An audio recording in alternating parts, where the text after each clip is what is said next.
Welcome all across the galaxy to another episode of Recon Centre. Today I'll be answering questions from the Discord server and the YouTube channel. So our first question comes from Death Trooper Commander from the Discord server, who asks, who is the best Imperial officer? So I'm going to have to be very generic and obvious with this question. The obvious answer, of course, is Grand Admiral Thrawn. I say this because he is not above losing, and what I mean by that, he's not afraid to lose a couple of small battles in order to win the larger victory, which strategically makes a lot more sense. You want to find out where the rebels are going, you want to get all the information you can, and before engaging in that activity, or in this case a battle or fight, you want to have the most information you can acquire before heading into that instance. The only reason why Thrawn loses in those situations is because something unexpected happens, which no one could have predicted. For example, the Bendo Gora, the Jedi Bendu, and the whale things in Lothal. I forget what those whale things are called. The ones that can travel in hyperspace. I forgot that. I completely blanked out there for a second. But yes, Thrawn, tactically and morally, is a fantastic Imperial officer. And the reason why I say morally is because he can be brutal, but he also knows when to turn the enemy onto his side. He knows to say, hey, a bit like Revan in a sense that, hey, maybe you're on the wrong side, work with me and we can protect the galaxy. He also has this thing about, he's kind of a Jon Snow of the Star Wars universe. And I say that because there's this whole subplot, especially in the Thrawn books, the canon ones at least, that Thrawn knows that there's this unknown threat outside of the galaxy, outside of the unknown regions. And whatever this is, the Chiss Ascendancy can't fight it alone, and the Galaxy Divided can't fight it alone. And Thrawn believes, along with the Chiss Ascendancy, that the Empire is the lesser of two evils, and is their best bet for the galaxy to combat this threat. And of course, Thrawn joins the Empire, goes up the ranks in time, quite quickly, but in time, where he is in the best position to work with the Chiss Ascendancy secretly and the Empire. Of course, we've still got the last book to come out, well, the third book to come out. We'll find out what happens there, but so far, Thrawn is definitely the Jon Snow of this universe. We don't know what the threat is at the moment. It could be the Yuzong Vong. I might have said that wrong. The bad guys from the Vector Prime books, or it could be the Rakatha. The Rakatha could be making a comeback like the Protheans did in Mass Effect. Not the Protheans, the Reapers, something like that. That sci-fi trope is definitely coming, but what it is, either it's something from Legends or something new, I'm looking forward to it. But with getting a bit sidetracked there, with Thrawn being the best Imperial, he also doesn't have a very strong ego. He has a little bit of an ego, but what I mean by strong ego, I mean like people like Constantine, who are, you will not deny me the glory of this kill, stuff like that. It's just like, you don't need to, do you really need to push forward and try and kill that rebel or whatever? It was a bit out of your way, you didn't need to do that, and also you're in a cruiser which is not equipped to taking out a fleet like that. I'm not talking about one specific character, but we're also going to talk about like people like, Tarkin is a very close second, but the reason why he's second and not first is because, again, with ego, he pushes the bar too far. Well, not the bar. He pushes the galaxy too forward, too aggressively, too fast. The whole thing with his I mean, his ego is the Tarkin doctrine. His whole thing about fear, ruling the galaxy by fear and whatnot. There's a very fantastic line in the original Star Wars movie, A New Hope, where Leia says, the more you tighten your grip, the more systems will slip through your fingers. And of course, it does happen. He pushes too far in the galaxy. He blows up Alderaan, what causes this cataclysmic this catalyst for people around the galaxy to go, whoa, hold on a minute.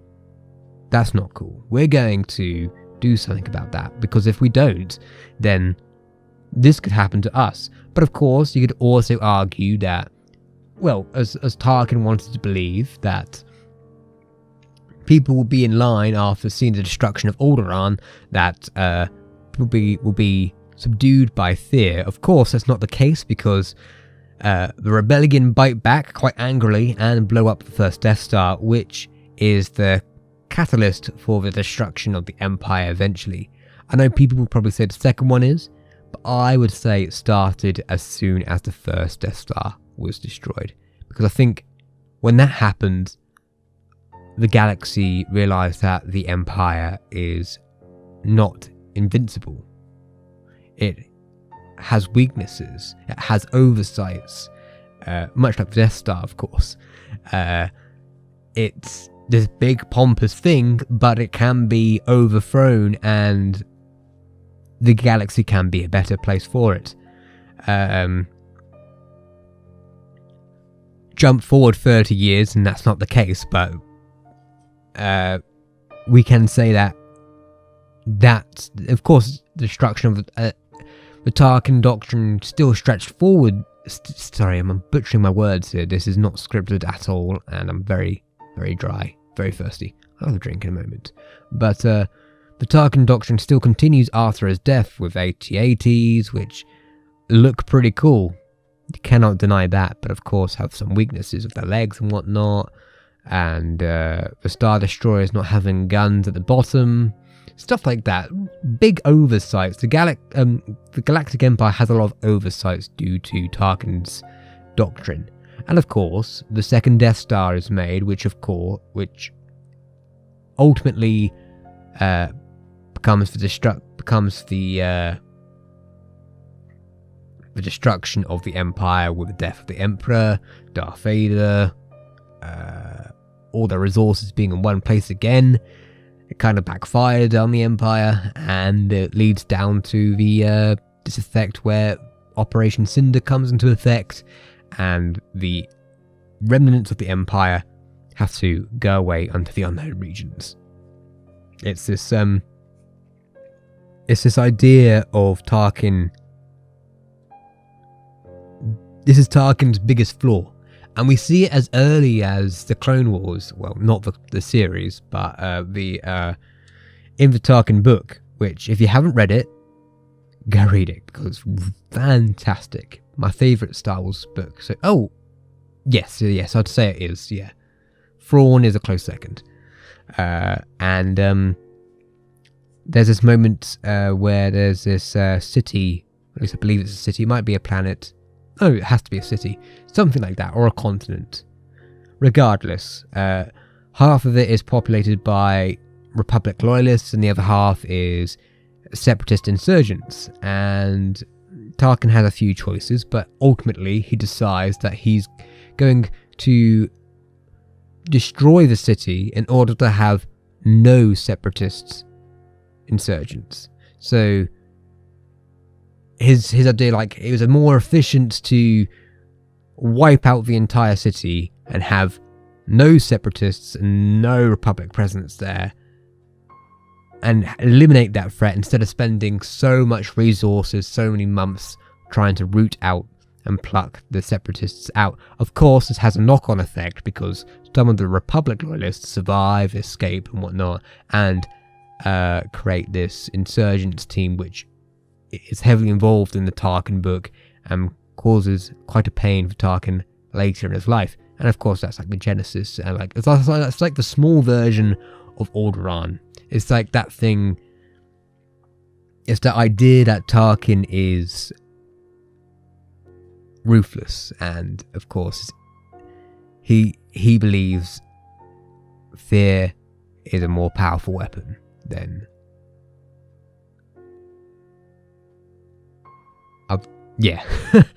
I'm just repeating myself. This is what happens when my videos are not scripted. But Thrawn takes the lead there. Now, Death Trooper Commander also has another question on the Discord server, and they ask, is Inferno Squad stronger than a squadron of Death Troopers? Yes. Now, that's an answer more based on opinion than fact, much like your previous question. Much like my previous answer, even. Mainly because there's not enough sources or references to really back that up. However, I will say that Inferno Squad is a more stronger squadron than Death Troopers, because Inferno Squad, they're different people with different skills and experiences. Together they create a team which, with their strengths, is quite unbeatable. It's like one's better with a sniper rifle than the other, and recon and whatnot, and hacking, that kind of stuff. Whereas the Death Troopers, bearing in mind they're both Spec Ops teams, or at least one's a Spec Ops team and the other's a Black Ops team, the Death Troopers are brute force.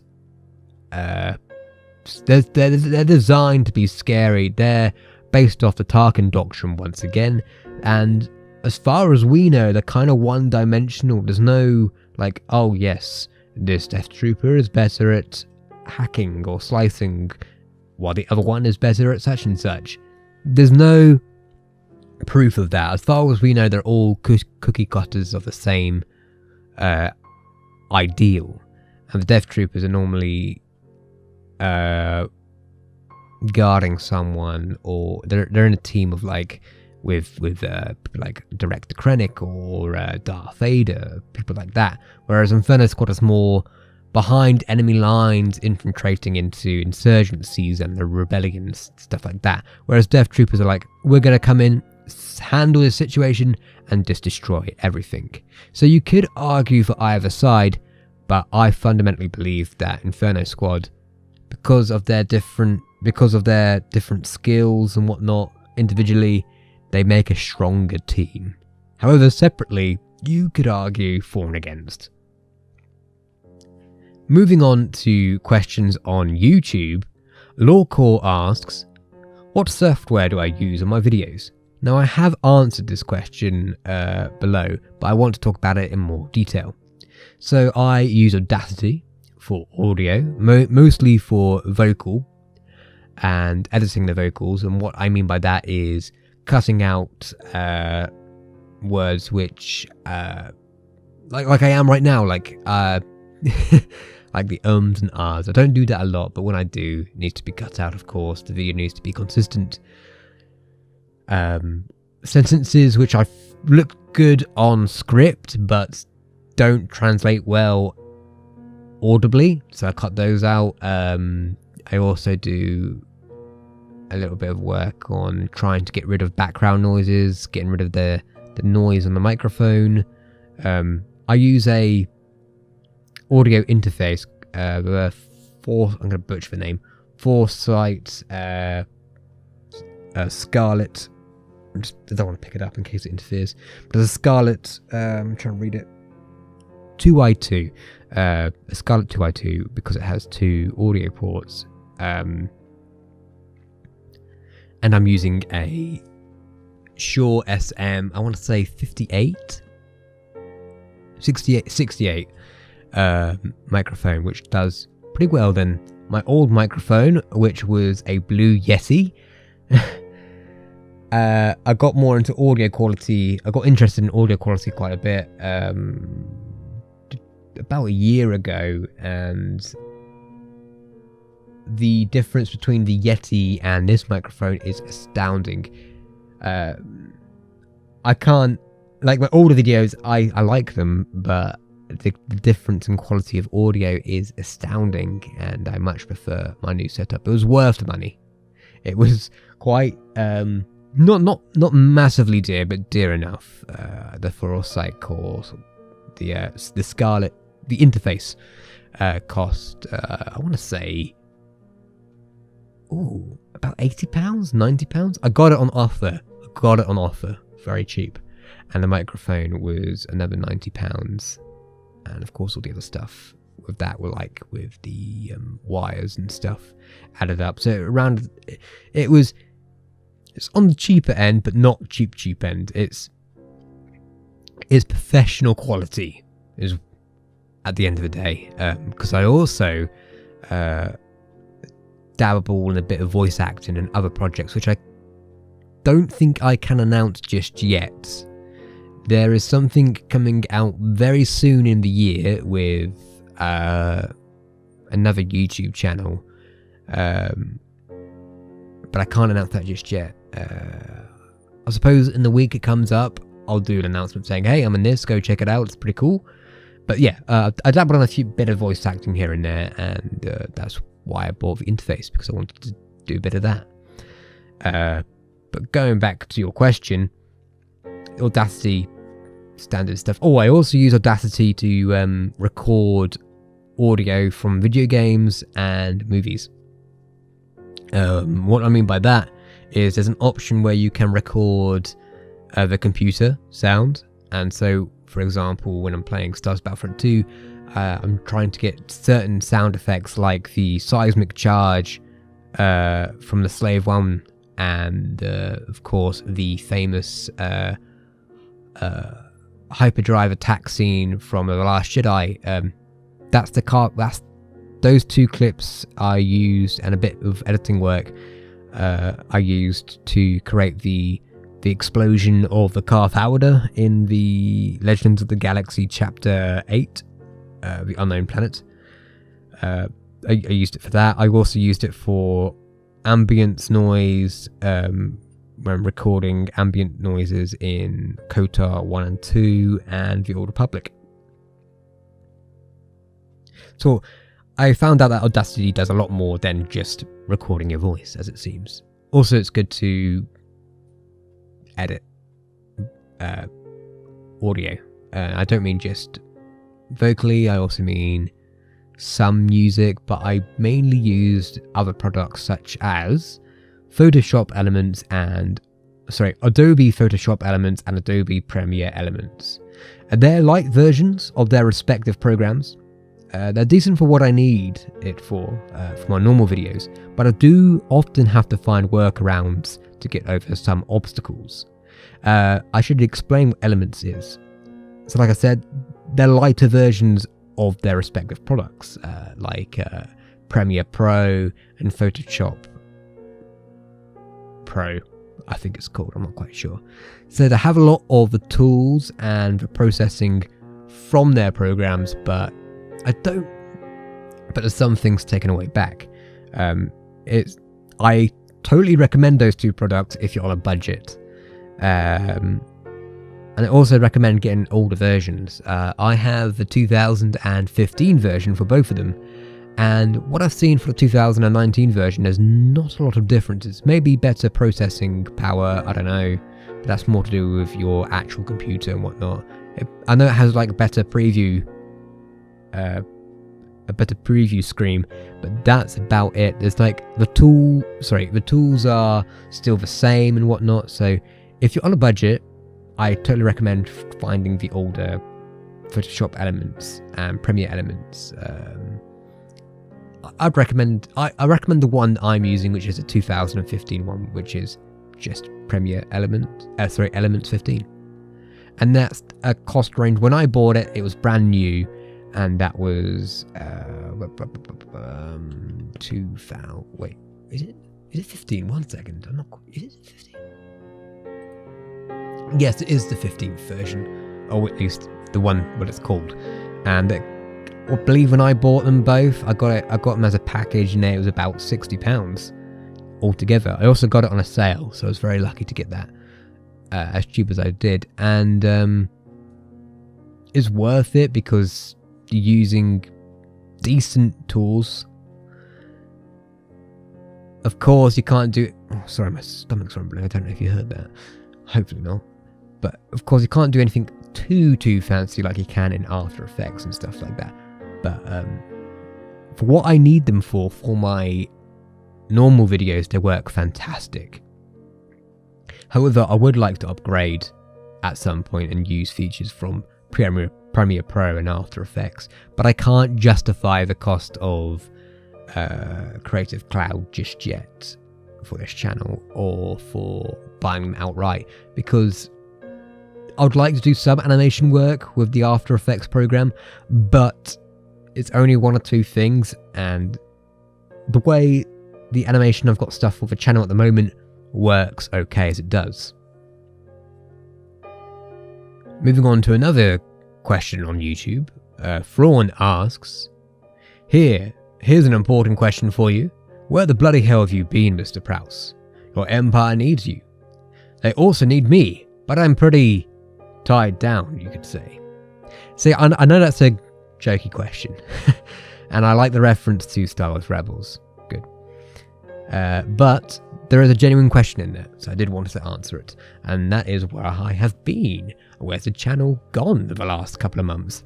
I took a hiatus with a couple of videos coming out here and there because I was busy in real life trying to sort out a few things. I'm not going to go into detail because I'd like to keep my real life and this channel separate. What I am going to say is that some things came in the way of the channel, so I had to go and do that. I moved house, so there's a lot of... The studio wasn't built properly. Also, timings with other people.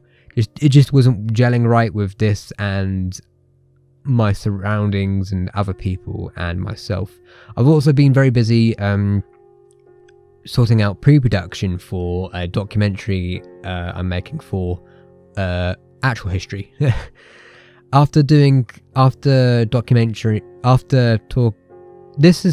channel's kind of inspired me to get more into real history instead of just fictional history. And where I live is a very historic place, where I've moved to now, and I want to take advantage of that, and I want to eventually create something and use the pilot to sell to, or at least to showcase my abilities to a TV program or a streaming service, something like that. That's what I want to do. So that is what's been taking more of the limelight than this has. But of course, that takes time. This takes time. So it's been a battle of like, do I do this or do I do that? And eventually, they're both now at this area where I can do both at the moment.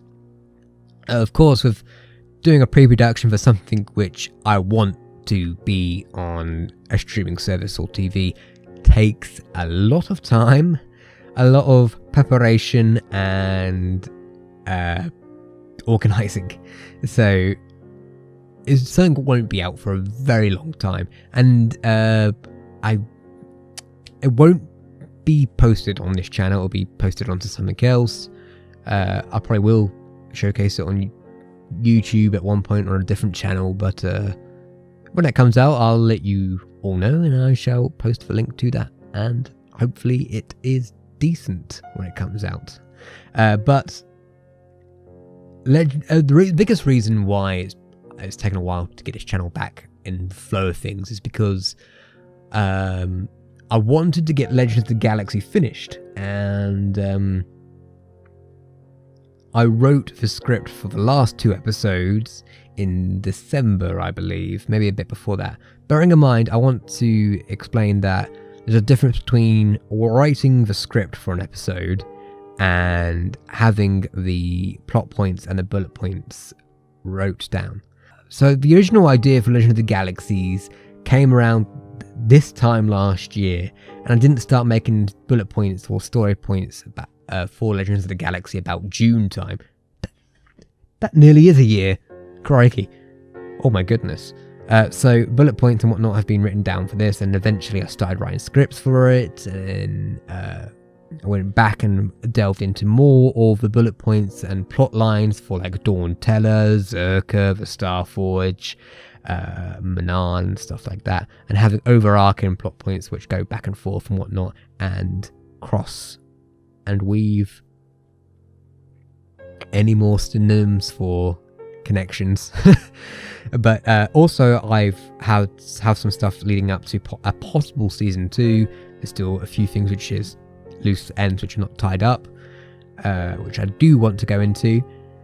So for the last 2 episodes, chapters even were supposed to be together, but of course the length of them being together would be way too long, and I didn't want the retention rate to go down near the end, and so I split them up. And when I wrote the script for chapter 8 and 9, I knew I wrote it in the intention of like, if it needs to have a halfway point, that's a decent halfway point, and there's 2 sections, and one of them is the one which we have now, and that's when the Carth Howder gets destroyed, and it's the lowest point of the main characters.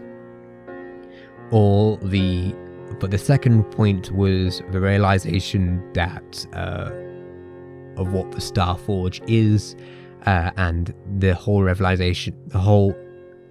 realization for at least Arthur Prowse that the Infinite Empire is not what he expected, that it's in fact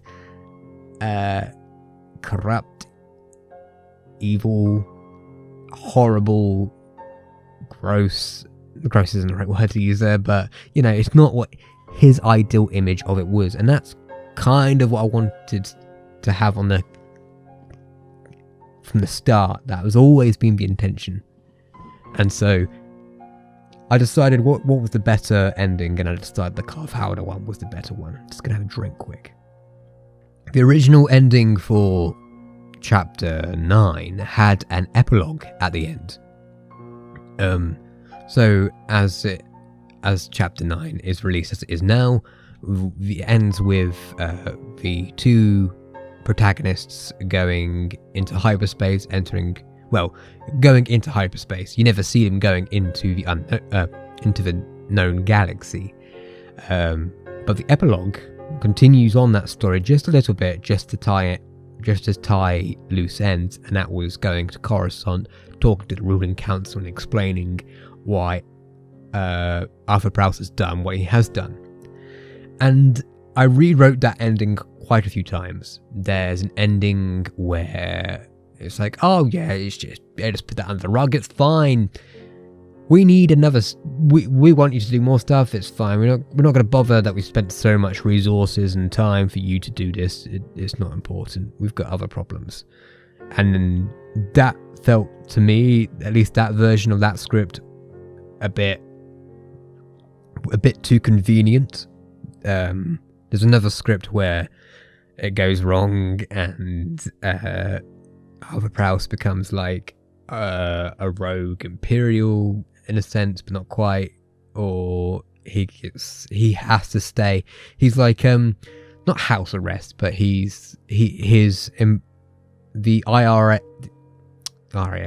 RIC, the Imperial Reclamation Service, gets defunded, underfunded, and Arthur Prowse is forced to make propaganda videos for the inevitable future. And I was like, that fits in a bit more, but it's still not great. I came to the conclusion, because I wanted to add at least some gratification for Ensign Iona, who is a character who becomes a bit more prominent more to the end of the series than it does the beginning.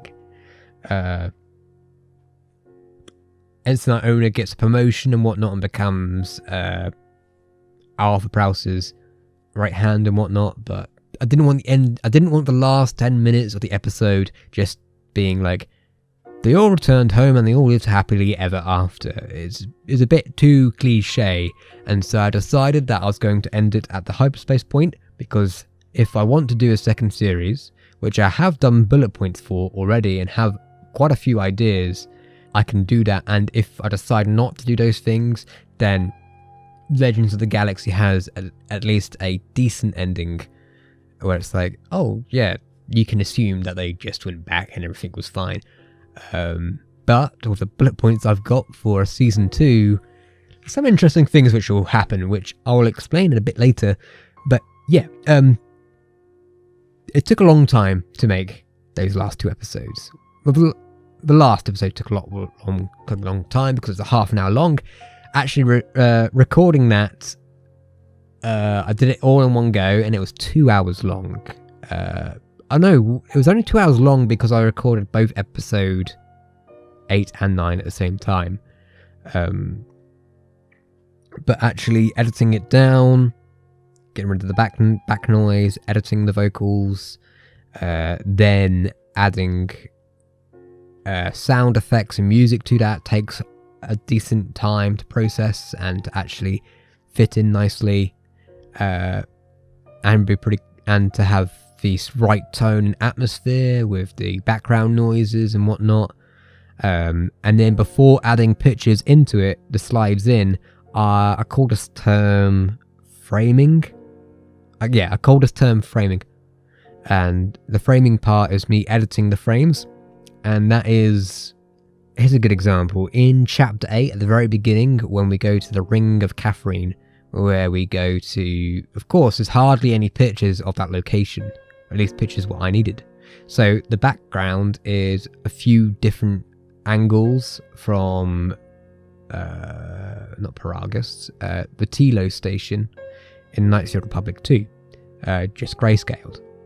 And of course you've got the Lambda shuttle, which is a model which I use, and I've got different angles of that in different places and whatnot. There's some frames which I've made and are not even used, but I make frames from different angles just to have an idea of what I want the scene to look like, and then if I use it or not, that depends. And then of course we got characters in different positions, like for example, this is a good scene to talk about because we got about 7, 8, we got about 8 characters I think in that one scene. We got the crew and Arthur Prowse in one scene, like in one frame, and in the other frame you got Dawn Teller, and in another frame we got the back of Dawn Teller and the crew, and in another scene we got Arthur Prowse turning around, talking to the crew with Dawn Teller to his left, doing that speech and whatnot. There's different altercation, there's different small adjustments, and those take quite a bit of time. But what takes a lot more time is putting the models in the right place, especially with, for example, the Starforge. Oh, not just the Starforge, the scene where the Carve Howdah gets banged up by all the metal and whatnot and debris as it goes into the unknown regions. That was pretty cool to make. I quite enjoyed that. But of course it takes quite a lot of time putting the models in the right place and getting frames. Those frames are from the Solo movie, turned red and whatnot, and have that effect and whatnot, just to make it different and whatnot. And some of those frames are the same picture but rotated in a different angle where the ship's in a different place, or zoomed in and zoomed out.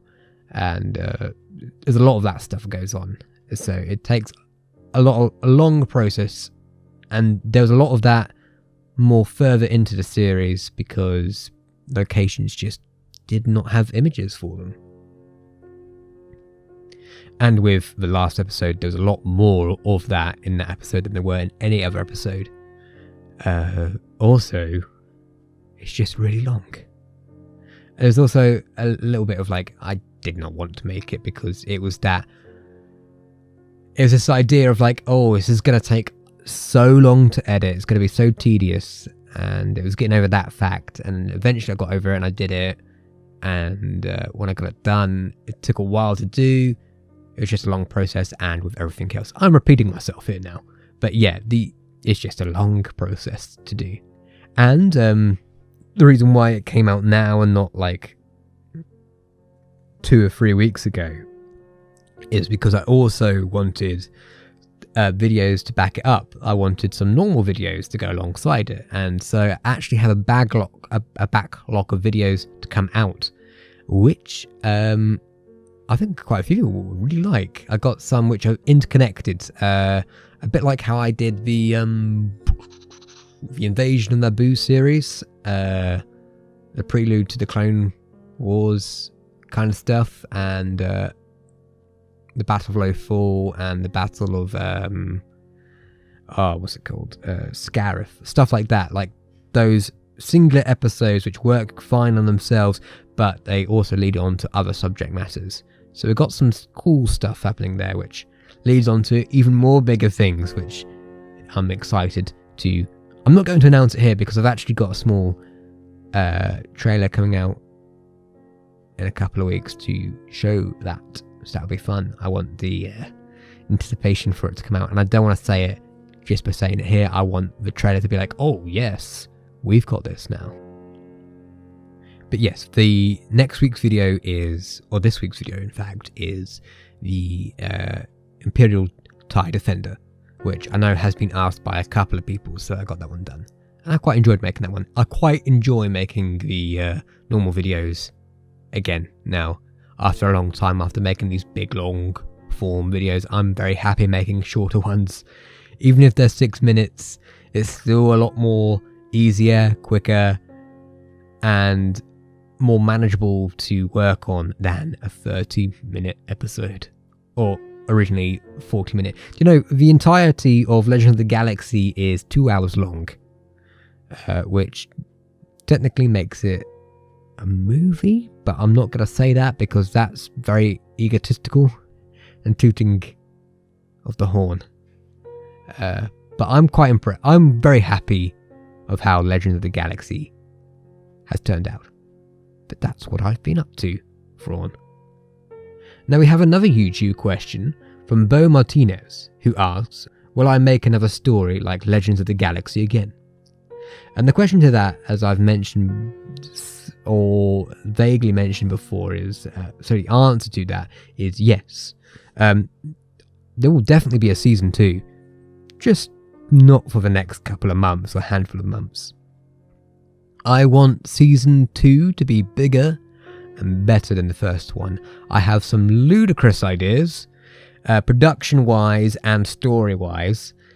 I want to continue the story. I should mention that the production, that where I am in production for season 2 is the bullet point stage, and what that means is I'm writing down ideas, I'm writing down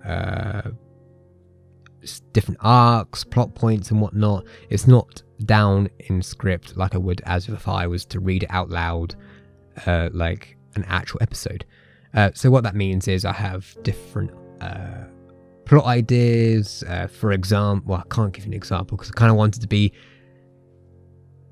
a surprise really, but ambition wise for season 2, I want to have I want to be more ambitious. Cannot. This has been a very long recording. I want to be more ambitious with the voice acting, with more voice actors and actresses. Sure, I had them here and there in the first series, but it was kind of like, oh yeah, this is one character I cannot voice because I cannot do a female voice, and there's no way I'm gonna try and attempt that, or try and change out my voice for Dontella's voice, which was me. I think it's quite obvious because sometimes I accidentally, as Arthur Prowse, accidentally go into Dontella's voice by mistake in one of the episodes or in one of the actual lore videos. But yeah, there's a few voice actors in the first season, but with the second season, I want the characters to be a bit more in depth. I want one of my, I wouldn't say regrets of the first season, but one of the things I want to improve in the second one is the fact is to have a more lively crew. The crew were kind of a plot device to move the plot forward or to help Arthur Prowse in his situation. For example, none of the crew have names until the last handful of episodes because they did not have names in the script. until I think it was only into when I was writing episode chapter 8 that they start to have names, because they were dying off. But I don't think they're said in the final edit of the chapter. Only Ensign Iona does. And Ensign Iona only came about in chapter the Manan one, the one where they go underwater, because I needed a character who I just wanted another character. And Iona was, I want to say, there was always an Imperial officer who was like the companion isn't the right word. This is not Doctor Who. What's the word I'm looking for? I'm gonna say sidekick. It's not the right word, but sidekick to Arthur Prowse throughout the entire series. But that wasn't really a thing until like that episode, because there was no real big reason to have that beforehand. Maybe in a Tatooine episode, but it wasn't really like the whole Legends of the Galaxy wasn't established. Like the final version of Legends of the Galaxy wasn't established until the Manan episode. Actually just after the Tatooine episode, where things were finally finished in the pre-production stage of like the scripts and everything.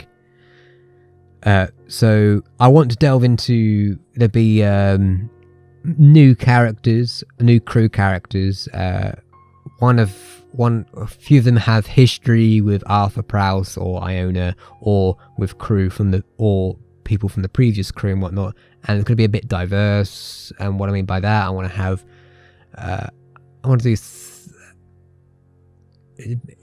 some Imperials from different backgrounds and whatnot. I want to have a bit of diversity. I don't want it just to be white, male, British voice actors. I want the characters to have some diverse. I'm saying that word quite a lot, but I want the crew to be extinguishable from each other. I want some life to this new, to the new hero ship we're going to make. I want the people who are in the Empire to be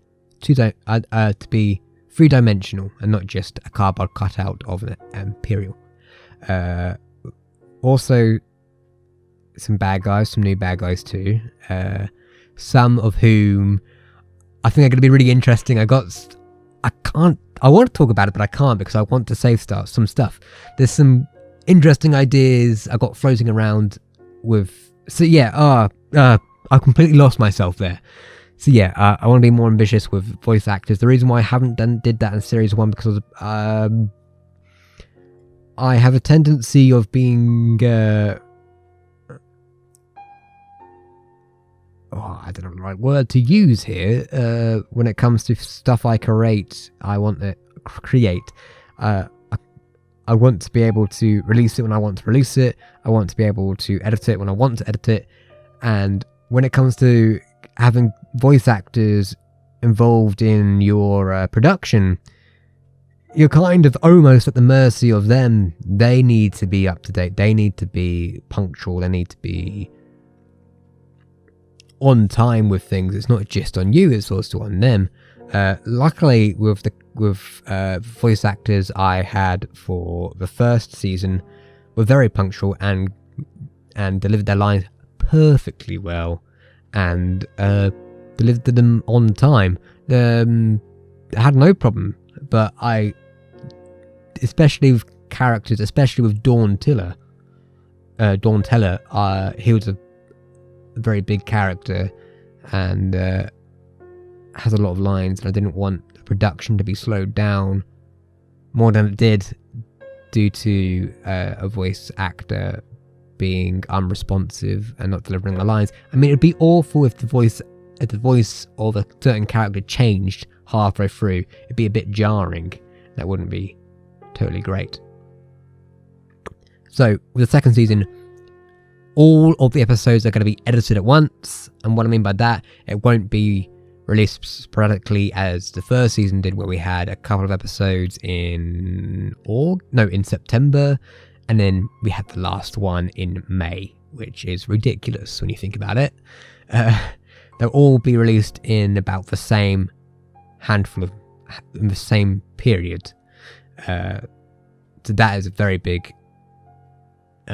step, ambition kind of thing I want to do with the second series. Also, for the second series, I want it to be... I like the style I had for chapter 8 with the car founder and whatnot. I really enjoyed making that episode.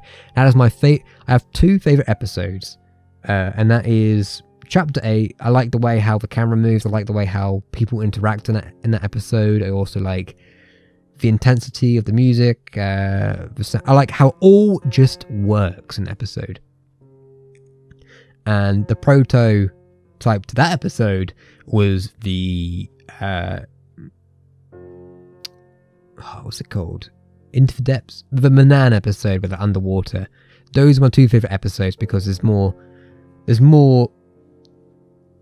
stuff happening. There's more visual. There's actual story or plot going along. Sure, there's not a lot of lore in the Manan one, but I did quite enjoyed making that one. It was just different and interesting, and I wanted to do more of that, especially with the plot line I got going for season 2. There's some cool stuff I got down. There was because Legend of the I'm gonna hint to it. So, the idea of Legends of the Galaxy was to always move the channel's timeline. And what I mean by that is that the channel's timeline is currently set after the Battle of Hoth. And of course, there's a 6-month gap between episode 5 of Star Empire Strikes Back and Star Wars Return of the Jedi.